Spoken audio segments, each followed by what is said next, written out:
बस दो ही काम करते थे, शिव की राम जी की आराधना और उनकी कथा का रसपान। एक बार भगवान राम जी का ध्यान किए और जब राम जी का ध्यान किए तो ध्यान करते करते करते करते राम जी स्वयं सामने प्रकट हो गए। अरे जब शिव जी ये दृश्य देखे तो अति प्रसन्न हो गए। अरे प्रभु, अहो भाग्य जो मुझे आपका दर्शन प्राप्त। राम जी कहे, मैं आपसे कुछ मांगने आया हूँ। भोलेनाथ जी कहे, मैं आपको क्या दे सकता हूँ प्रभु? कहे, पहले हमसे जो है ये कहो कि जो आप मांगोगे मैं आपको दूंगा। भोलेनाथ जी कहे, ऐसे कैसे कह दूं? पहले मांगो तो सही। कहते नहीं, पहले ये कहिए ना कि जो मांगोगे वो मैं दूंगा, उसके बाद मैं मांगूंगा। तो भोलेनाथ जी कहे, प्रभु आप मांगने में देर कर रहे हो, मैं देने में देर नहीं करूंगी, मांगो तो सही। भोलेनाथ जी कहे कि बात सुनकर राम जी कहे, तो ठीक है, मैं आपसे मांग रहा हूँ और आप मुझे दे दो। क्या? कहे, अगर आप मुझ पे इतना प्रसन्न हैं तो आप जाकर शैलजा भगवती पार्वती जी से विवाह कर लो। भोलेनाथ जी कहे, ये क्या मांग लिए प्रभु? इतने अच्छे से एकांत में भजन कर रहा था, भक्ति भाव कर रहा था, ये पत्नी आएगी फिर से खटपट चालू हो जाएगा। आप क्यों अपने तो फंसे हो, आपको क्यों फंसा दिए प्रभु? आपसे देखा नहीं जा रहा है। राम जी कहे, देखिए हमने ही उन्हें वरदान दे दिया है। हम सब लोग मिलके ब्रह्मा जी के द्वारा उन्हें वरदान मिल गया है कि जो है तुम्हारा विवाह भोलेनाथ जी के साथ होगा। अब तो आपको करना ही होगा। भोलेनाथ जी कहे, ठीक है प्रभु, हमारी इच्छा तो नहीं है, लेकिन मैंने आपको जो वचन दिया है उस वचन को भी पूरा करूँगा ही। ठीक है प्रभु, आप कह रहे हैं तो अगर उनके पिता निमंत्रण कार्ड लेकर आएंगे तो मैं उन्हें स्वीकार कर लूँगा। ऐसा कहकर भगवान भोलेनाथ जी जो है राम जी को का स्मरण ध्यान में हो जाते हैं। यहाँ जब राम जी अंतर ध्यान हो जाते हैं और भोलेनाथ जी जो है राम जी के स्वरूप को अपने मन में धारण करके ध्यान में हो जाते हैं। जैसे भोलेनाथ जी के पास से जब राम जी अंतर ध्यान हो जाते हैं, तभी उसी समय वहाँ पे सप्त ऋषि आए। भोलेनाथ जी सारी घटना बताए अपने सप्त ऋषियों से और कहे, जाओ तुम सब जाकर पार्वती जी की प्रेम परीक्षा लो। अच्छा, प्रेम परीक्षा लेकर आओ, उसके बाद कार्य आगे बढ़ेगा। यहाँ सप्त ऋषि जाते हैं मैया पार्वती जी की प्रेम परीक्षा लेने के लिए। मैया के उस स्वरूप को देखकर सप्त ऋषि लोग धन्य धन्य हो जाते हैं। कहते हैं, इतनी छोटी सी उम्र में ऐसी तपस्या तो मैंने आज तक किसी को नहीं करते हुए देखा। फिर भी अब तो आए हैं परीक्षा लेने। बोले, अरे देवी, ये तुम किसके लिए इतनी कड़ी तपस्या कर रही हो? तो मैया पार्वती उन लोगों को सप्तऋषियों को प्रणाम किया। सप्तऋषि ने मैया को देखते ही दूर से प्रणाम किया। रे, इतनी छोटी सी उम्र में ऐसी तपस्या मैंने कभी नहीं देखा। फिर भी गए पास में, कहे, ये किसके लिए तपस्या कर रही हो देवी? किसने कह दिया तुम्हें ये तपस्या करने के लिए? किसके लिए तपस्या कर रही हो? मैया पार्वती ने बताया कि हमारे गुरु जी। कौन है तुम्हारे गुरु? नारद बाबा नारद, जब उसका खुदे घर द्वार नहीं है, नारद की बात कभी सत्य हो ही नहीं सकता। जिसकी बात हमेशा रद्द होता है उसे नारद कहते हैं। और नारद के बातों में आके तुम इतनी कड़ी तपस्या कर रही हो, किसको पाना है? भोलेनाथ। अरे भोलेनाथ जी को, हे प्रभु ऐसे तपस्या पे तो स्वयं स्वर्ग से भगवान उतर आएंगे, और उस अड़भंगी के लिए आप इतनी कड़ी तपस्या कर रही हैं, जिसके पास ना घर है ना द्वार है। अरे देवी, इतनी कड़ी तपस्या में तो स्वयं भगवान उतर आएंगे, और आप उस अड़भंगी के लिए तपस्या कर रही है, जिसके पास ना घर है ना द्वार है, विडंबर की तरह हमेशा घूमता रहता है। मैया पार्वती कहीं देखिए, अगर आप पहले आए होते तो मैं आपके बात को मान जाती, लेकिन अब तक मेरा शिव के अलावा किसी पे मन जाता ही नहीं है। मेरे शिव हैं तो है, उसके अलावा मुझे और कोई नहीं चाहिए। क्या कह रही है मैया पार्वती जी? छोटा सा भजन। बोलिए शंकर भगवान की। क्या कह रही है मैया पार्वती जी? कि लगन प्रभु से लगा देते हैं, अर्थात मेरा लगन भगवान से लग गया, भोलेनाथ जी से, अब मुझे दूसरा कोई नहीं चाहिए। कैसे? लगन लगन उनसे लगा बैठी। भैया कहिए जो होगा आप देखा जाएगा, लेकिन उनके अलावा मुझे कोई नहीं चाहिए। कैसे? लगन तुमसे लगा बैठी, जो होगा देखा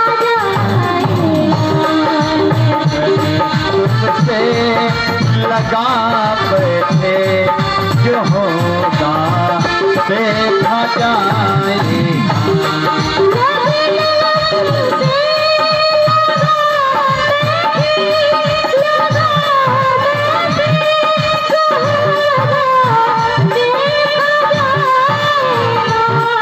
लगन तुमसे लगा बैठे, जो होगा देखा जाएगा।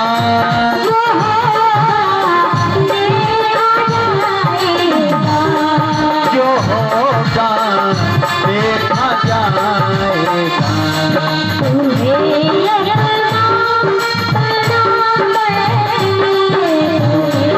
अपना बना बैठे,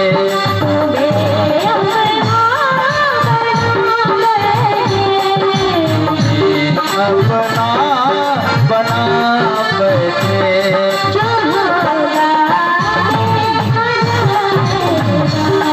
लगन तुमसे लगा बैठे, जो होगा देखा जाएगा।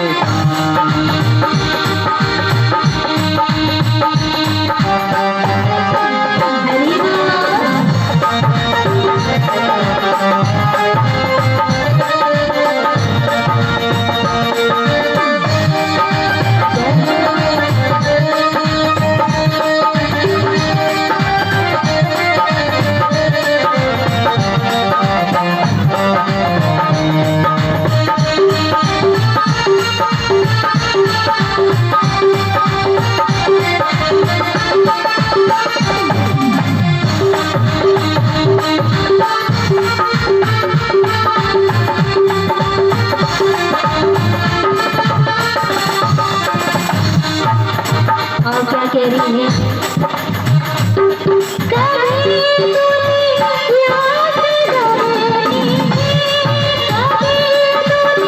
याद करते थे,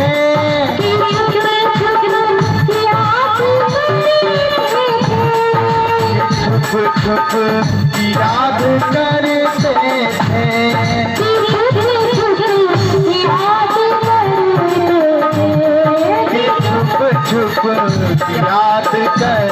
करते थे। शरण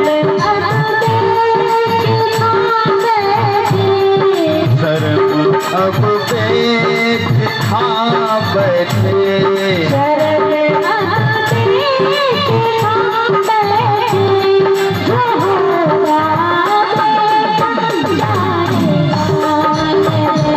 तुमसे लगा बैठे, जो होगा देखा जाएगा।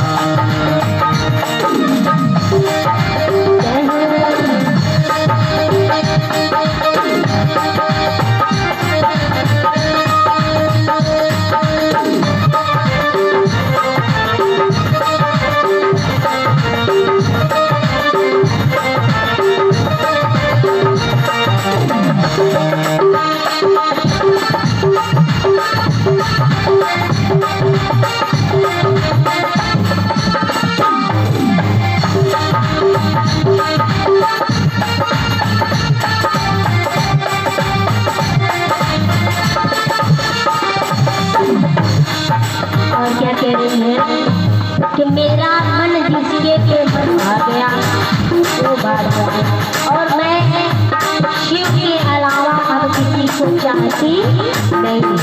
कैसे?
देखा जाएगा।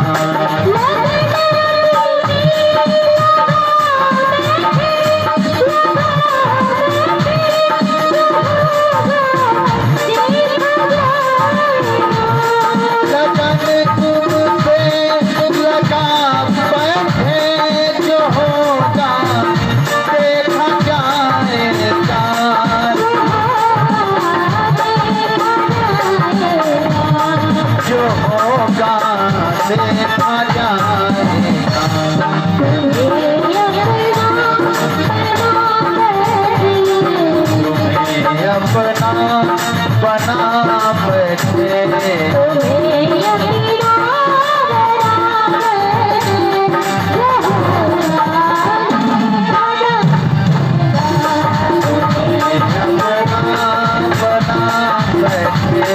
जो होगा देखा जाएगा।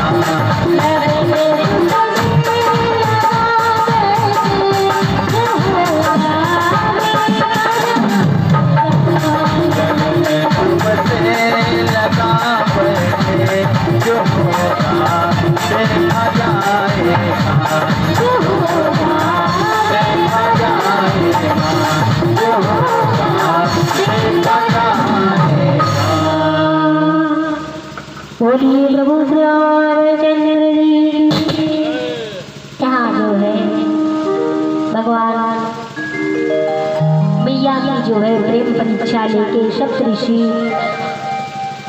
जब प्रेम परीक्षा लेते हैं तब जाकर कहते हैं, जब मैया पार्वती के मुख से यह शब्द सुनते हैं तब जाकर कहते हैं कि देवी आपकी मनोकामना पूर्ण हुई, जो आप चाहती हैं वही आपको वर के रूप में प्राप्त होंगे। अगर आपके पिता आपको बुलाने आए तो आप जो है हट छोड़कर घर चले जाना, आपको शिव ही प्राप्त होंगे। यहाँ आते हैं भगवान भोलेनाथ जी को पूरी घटना सुनाते हैं। प्रेम परीक्षा की पूरी बातें मैया पार्वती जी की सुनाते हैं। भगवान भोलेनाथ जी मैया पार्वती की प्रेम परीक्षा को सुनते सुनते ध्यान में हो जाते हैं। फिर यहाँ जब ध्यान में हो जाते हैं, फिर यहाँ मैया पार्वती जी जो है पुनः अपने घर को लौट कर आती है। जय जयकार होने लगता है। इधर भगवान भोलेनाथ जी तपस्या में बैठे हैं, इधर तारकासुर नाम का एक राक्षस है जो आतंक फैला रहा है। सारे लोग उसके आतंक से परेशान हैं। सब कहते हैं कि इस राक्षस से कैसे छुटकारा मिले। फिर तारकासुर के आतंक से जो है सारे लोग परेशान हैं। इधर भगवान भोलेनाथ की तपस्या कर रहे हैं और तारकासुर नाम का राक्षस जो है तपस्या कर रहा है। ब्रह्मा जी प्रकट हुए, तारकासुर से कहे, कहो तुम क्या चाहते हो, क्या वरदान चाहते हो। कहा अगर आप मुझ पे प्रसन्न हैं तो आप मुझे अमरता का वरदान दे दीजिए। ब्रह्मा जी कहे दूसरा वरदान मांगो। तुम जैसे आतंकियों को हम वरदान देकर क्या करेंगे, दूसरा वरदान मांगो। यहाँ कहता है ठीक है तो मुझे आप दूसरा वरदान ही दे दो कि मेरी जब भी मृत्यु हो शिव की सुक्ति जो होता है उससे हो, उसके अलावा मुझे कोई और मारने न पाए। ब्रह्मा जी कहती है तथास्तु। अब वो और लगा आतंक फैलाने। सारे लोग परेशान होकर ब्रह्मा जी के पास गए, कहे प्रभु इस राक्षस से छुटकारा कैसे मिलेगा। कहे इस राक्षस से छुटकारा तभी मिलेगा जब तुम लोग भोलेनाथ जी की तपस्या को भंग करो। अब भोलेनाथ जी की तपस्या भंग कैसे होगा। सब लोग मिलकर कामदेव को प्रकट किए। कामदेव बड़ा प्रसन्न हुआ, हे देवता लोग हमको बुला रहे हैं तो बहुत बड़ी बात हो गई। और सारे देवता लोग कामदेव को बुलाए, कहे कहो क्या बात है। देवता लोग बोले कुछ नहीं, तुम्हें शिव की तपस्या को भंग करना है, बस इतने से छोटे काम के लिए हमको याद किए हो, ये तो मैं 1 मिनट में कर दूंगा। कामदेव जो है जाता है, अपने सारे इंद्रियों को लेकर जाता है, नृत्य करने लगता है। जब नृत्य करने लगता है तब पर भी भोलेनाथ जी की तपस्या भंग नहीं होती है। फिर कामदेव क्रोधित हो जाता है, रे अभी भी इसका तपस्या भंग नहीं हुआ। कहता है अपने इंद्रियों से, कहता है नृत्य को बंद करो, मैं बताता हूँ कि इनकी तपस्या कैसे भंग होगी। पुष्पों का बाण बनाता है और एक वृक्ष पे बैठ के जो है भगवान भोलेनाथ जी को वह बाण चलाता है। जैसे ही चलाता है जाके वो बाण सीधे भोलेनाथ जी पे लगता है। भोलेनाथ जी बड़े क्रोधित हो जाते हैं। जब नेत्र खुलता है सोचते हैं ऐसा कौन है जो हमारी तपस्या को भंग किया, ऐसा कौन है जो हमारी तपस्या को भंग किया। मानस में गोस्वामी तुलसीदास जी लिखते हैं, बोलिए प्रभु श्री रामचंद्र जी की।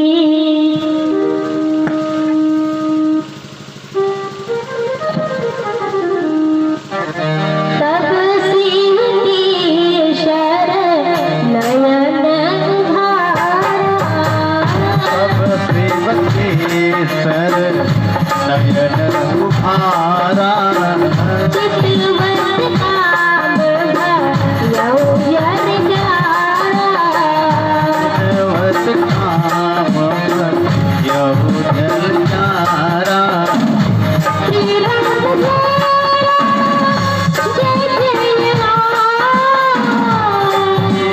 जय जय राम, जय जय राम,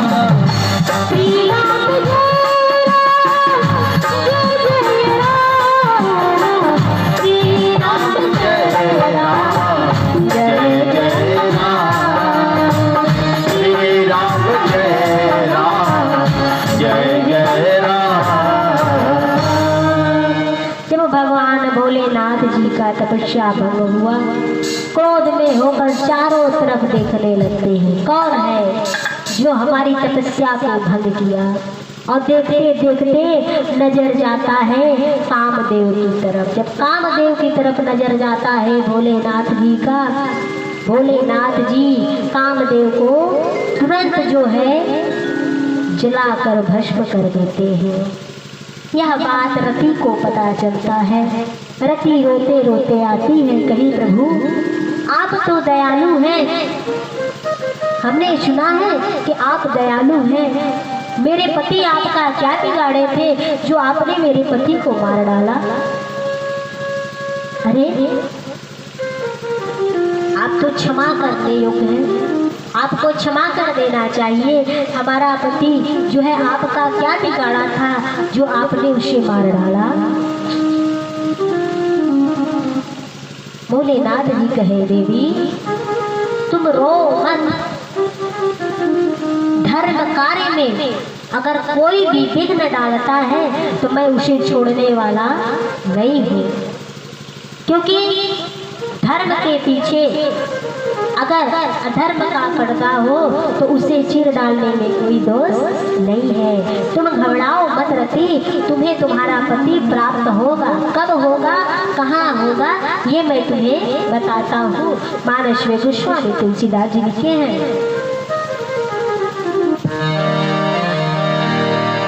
जब जब वंश कृष्ण अवतारा,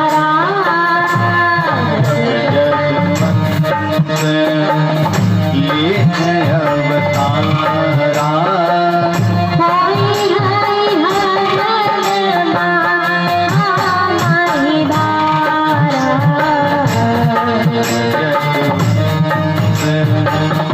ये है अवतारा, कोई है हरण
बोलिए प्रभु श्री रामचंद्र जी की।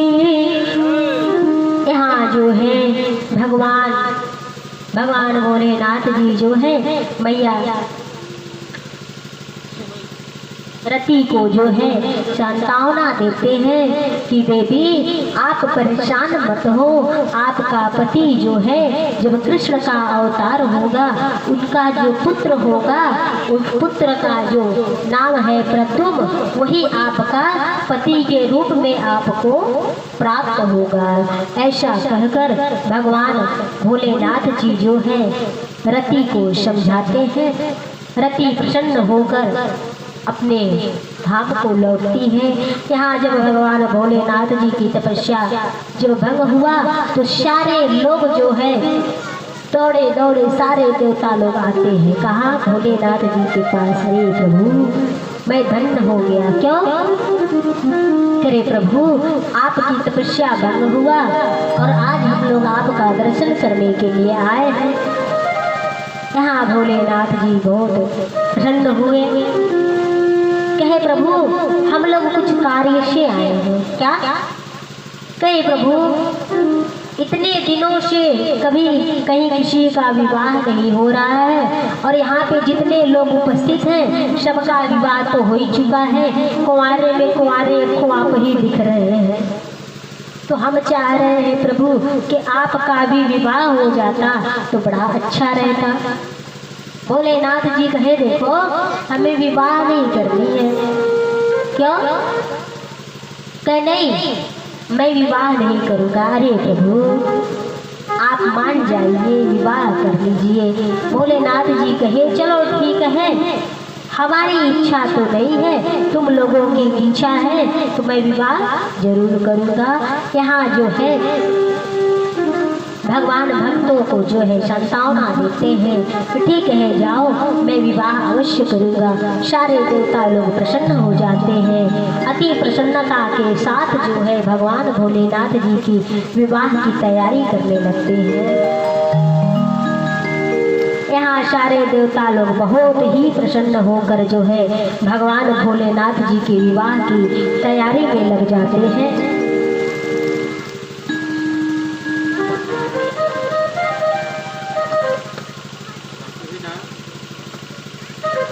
जय श्री राधे।